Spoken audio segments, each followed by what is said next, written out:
Olá, querido aluninho, seja muito bem-vindo a mais esta nossa videoaula de hoje, certo?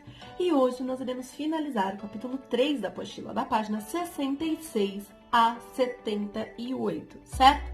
Então nós iremos trabalhar mais diretamente aí o New Deal, ou o plano de levante econômico, né, após a crise de 1929. E como que os Estados Unidos vai aí tomar um fôlego novamente, certo? Se você ainda não copiou nossa lousa de hoje, volta aí, dá um pause que eu tô te esperando. Mas rapidinho, só brevemente, como a gente já falou aí, de como os Estados Unidos vão entrar nessa crise de 29, certo?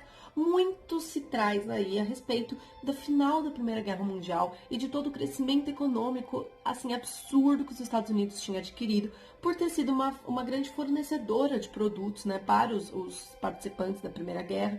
Os Estados Unidos foi um dos últimos países a entrar na guerra, certo, em 1917. Então, se atribui que parte do boom de produção americano veio por conta da Primeira Guerra Mundial.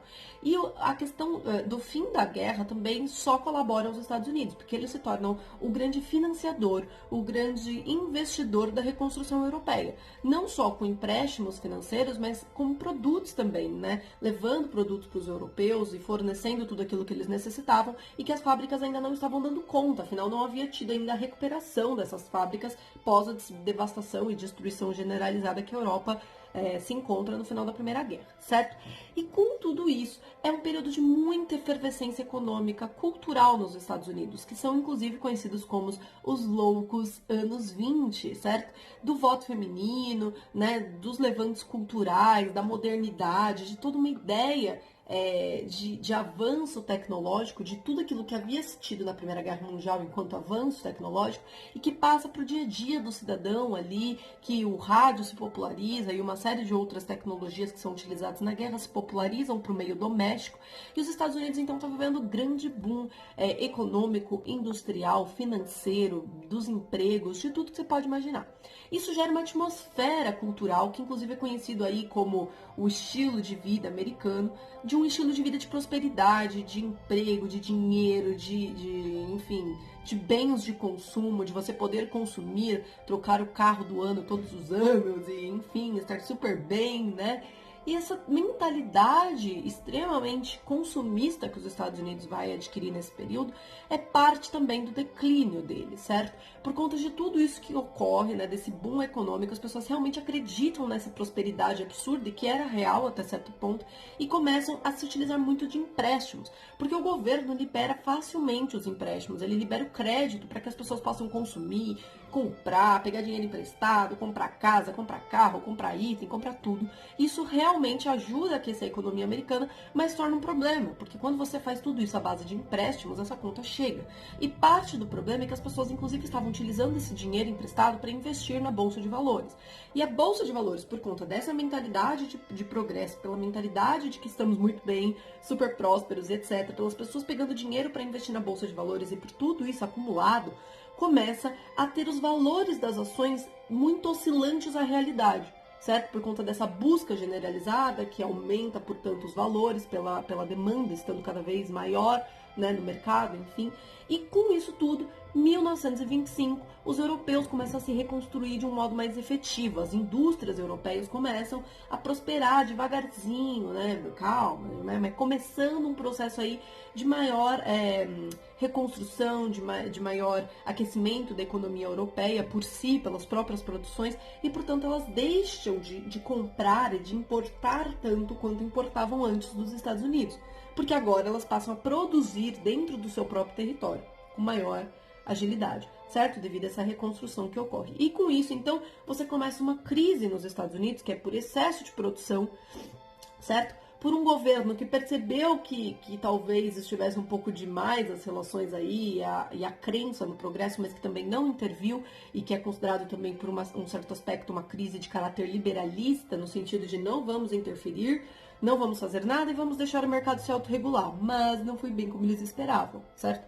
Por conta também dessa mentalidade das pessoas de pegar muito dinheiro emprestado, inclusive para comprar na Bolsa de Valores, pela Bolsa de Valores que está super inflacionada, as ações não estão valendo de fato o que elas deveriam valer, elas estão muito acima por essa procura excessiva, por uma crença excessiva no progresso dessas empresas, na crença de uma grande prosperidade que a empresa poderia ter, que acaba não rendendo de fato, e por conta de tudo isso as pessoas percebem que há uma bolha que está se criando, a bolha explode quando todos começam a querer vender as suas ações desesperadamente na bolsa, o que faz os valores baixarem bruscamente, e o consumo, né, que as pessoas estavam tendo, enfim, acaba sendo interrompido devido aos desempregos que gera o fato da bolsa estar quebrando, o fato das indústrias não estarem mais conseguindo vender a sua produção como vende antes, gera o desemprego, certo? O desemprego chega no campo também, inclusive, por uma série de questões relacionadas aos empréstimos também, enfim. Certo? Já falamos aí bastante sobre essa recapitulação.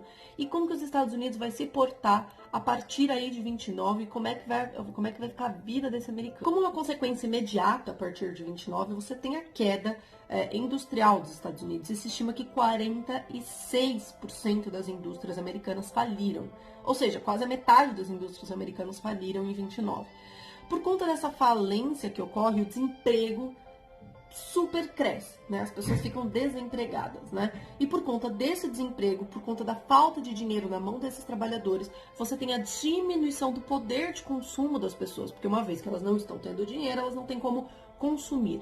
E por conta disso, aquilo que já estava ocorrendo do excesso de produção estocado, né, sem ser vendido, fica ainda pior. E os preços desses produtos despencam também. Então, mesmo as empresas que não faliram acabam tendo uma séria crise econômica porque os preços dos produtos dela acabam caindo muito devido ao fato de que as pessoas não têm como comprar.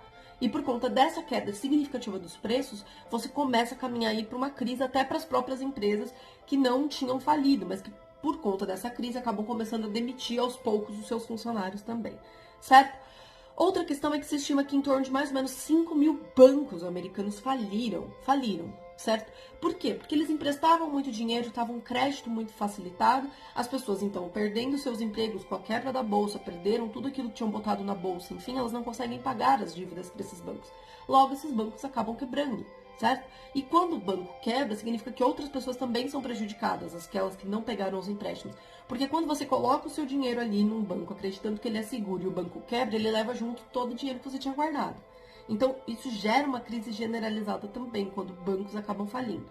Enfim, além do desemprego e tudo isso que ocorre, a gente tem uma situação, a partir de 29, que é a miséria extrema americana. Então, tem algumas imagens que simbolizam bastante essa miséria, certo? Enfim, como essa aqui que a gente está encontrando, que você tem um pôster dos Estados Unidos, né, do estilo de vida americano, do carro do ano, e na frente você tem uma fila de pessoas miseráveis passando fome, esperando terem sua sopa, de instituições de caridade que começaram a conceder essas sopas, enfim, alimentos para a população. E você tem essa crise instaurada aí, os Estados Unidos cada vez indo mais para o buraco. Já falamos que o mundo inteiro também acaba penalizado por conta disso, e o reflexo de 29 é uma crise global econômica. E a partir de 1932, as coisas ficam ainda mais complexas. Você tem um quadro americano de 15 milhões de desempregados, gente. É muita gente passando necessidade, é muita fome, muita miséria. O presidente da época, que era o Clover, acho que eu estou falando certo, mas enfim, ele tinha tentado fazer algumas medidas, mas quando você entra numa crise tão feia desse nível, é complicado, certo? E algumas das ideias que hoje podem parecer um pouco óbvias, e a gente vai falar um pouquinho delas já já, para a época eram bastante inovadoras, certo? Você tinha uma análise econômica, uma linha mestra de pesquisa econômica, de raciocínio econômico, muito voltada para o liberalismo. Liberalismo puro e simples daquele período, que era não interferência, etc. Então, outras correntes, né, de um pouco mais de intervencionismo do Estado eram correntes relativamente novas. Então, não era algo tão óbvio quanto talvez pareça para alguns aqui como sair dessa situação, certo? E o presidente Clover tinha tentado algumas medidas que fracassam. E em 32, nós temos a corrida eleitoral, certo? E o presidente que vai ganhar essas eleições é o Roosevelt, que vai trazer uma linha bem diferente dessa liberalista para a economia, que é uma linha keynesiana, seguindo um economista que era chamado de Keynes, que falava sobre um intervencionismo necessário nesses momentos de crise para reaquecer a economia, certo? E a linha keynesiana, portanto, ela tinha uma base de raciocínio que nem é tão complexa se você parar para pensar hoje, mas como eu disse, é bastante nova para a época. Ele acreditava que se o Estado fosse capaz de trazer para a mão do consumidor novamente o poder de consumo, a economia iria voltar a funcionar, as engrenagens então iriam se encaixar e você, portanto, conseguia rodar essa economia novamente. Então, vamos fazer uma análise muito básica, certo? Uma coisinha bem simples. Então, pegando aí o exemplo da crise de 29, as pessoas começaram a perder os seus empregos, logo, aquele trabalhador desempregado, ele não tem mais poder de consumo, certo? Porque ele perde o emprego, ele fica sem dinheiro. E aí, uma coisa bem óbvia, a vendinha da esquina da rua dele, que ele costumava comprar carne lá, por exemplo, né? Ali, se ele tinha o hábito de colocar o dinheirinho dele naquela quitanda, a quitandinha, aquele mercadinho, vai parar de receber esse valor, porque a pessoa está economizando dinheiro, certo? Portanto, a quitandinha vai receber menos e vender, portanto, menos carne, por exemplo.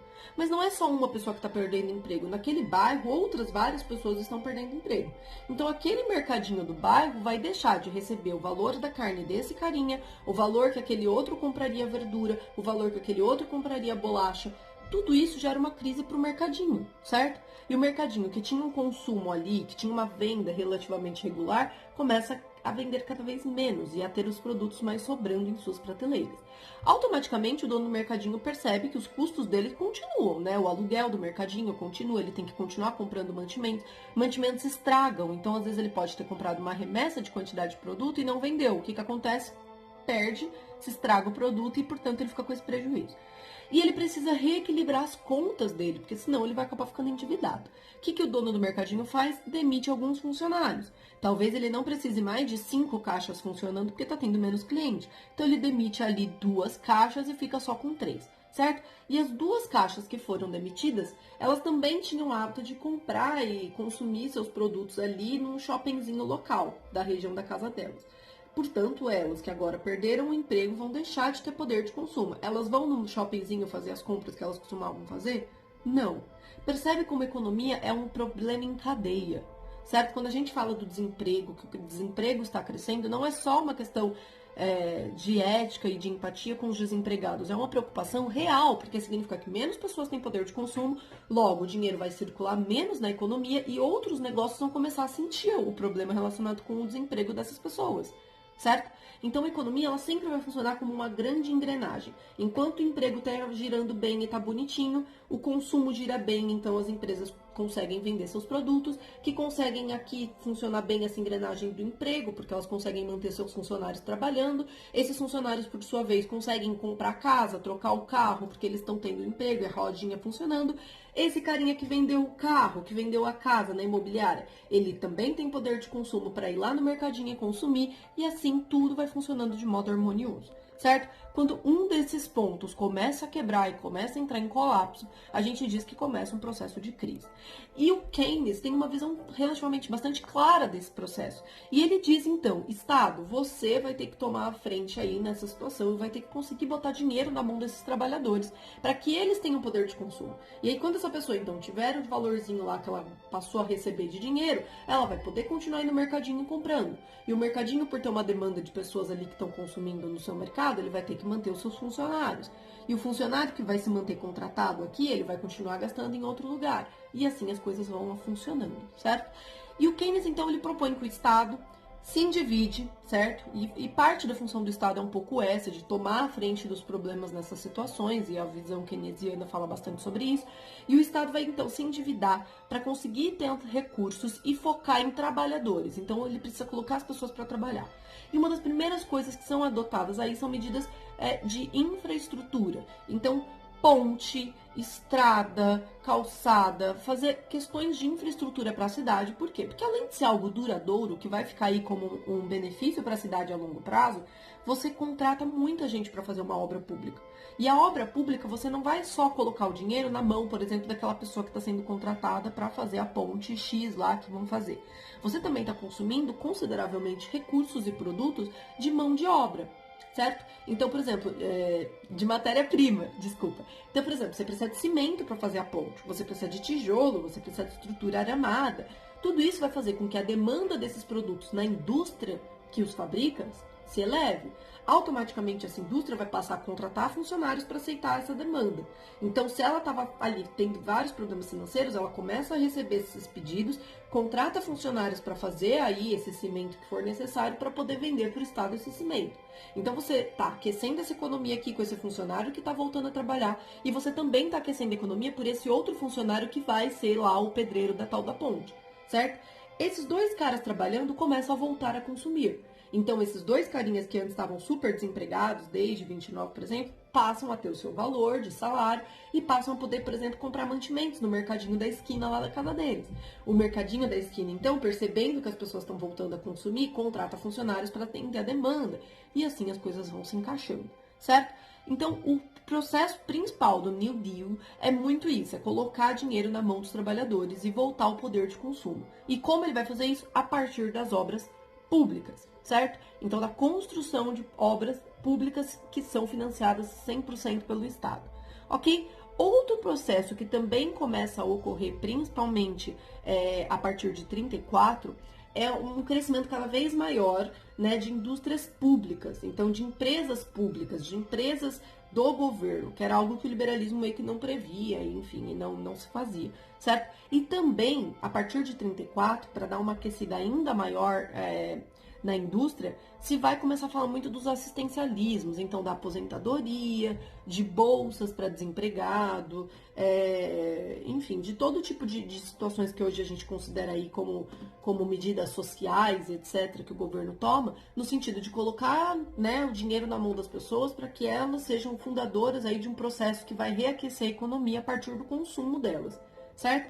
E essas são as medidas que vão começar a tirar os Estados Unidos da crise, certo? O que de fato acaba realmente finalizando esse processo e encerrando a crise de fato são as indústrias bélicas. Porque perceba aí as datas, 34, né, a gente está falando, então década de 30, etc. Se você aguçar um pouquinho mais a tua memória, você vai se lembrar que em 39 começa a Segunda Guerra Mundial.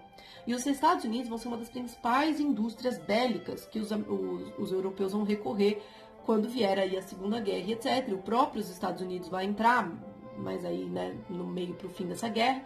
E a indústria bélica vai se tornar o grande final da crise americana, porque por conta da produção desses aparelhos, né, voltados para a guerra, eles conseguem, por essa demanda internacional, vender esses produtos, arrecadar recursos, refinanciar a economia, recolocar dinheiro na mão das pessoas, enfim, certo? Então é bacana que você tenha bastante consciência de como que funciona a economia no sentido do consumo das pessoas ser fundamental para destravar essas engrenagens.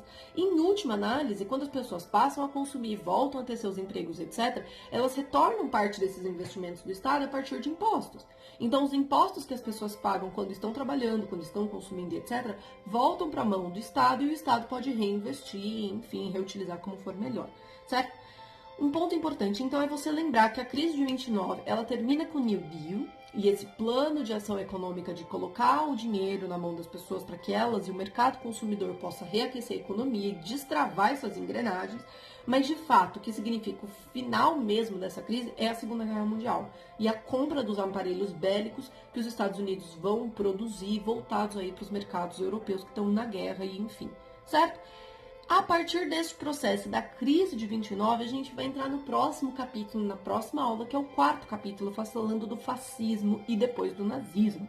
Porque a crise econômica que se instaura no mundo inteiro é tamanha que surgem movimentos bastante radicais, politicamente falando. Porque uma coisa importante de você associar é que toda vez que a economia não anda bem, a política vai reagir de algum modo, certo? E vice-versa. Toda vez que a política não anda muito bem, a economia acaba sofrendo. E numa sofrência tão grande quanto essa crise de 29, que é a maior crise da história, enfim, vão surgir movimentos bastante radicais das alas políticas. E parte do movimento fascista, nazista, enfim, surge desta crise. Da crise do trabalhador alemão, que vai perder seu emprego, que vai ter a miséria generalizada, e muito aí, né, das origens desse fascismo você encontra exatamente pelo radicalismo das pessoas querendo a qualquer custo sair dessa crise, que a gente vai falar melhor na próxima aula, certo? Então é isso, gente. Eu espero que vocês tenham entendido, aprendido e a gente se vê na próxima aula para falar do capítulo 4, ok? Façam todos os exercícios já da apostila que estão liberados para vocês aí do capítulo 3, certo? Beijo.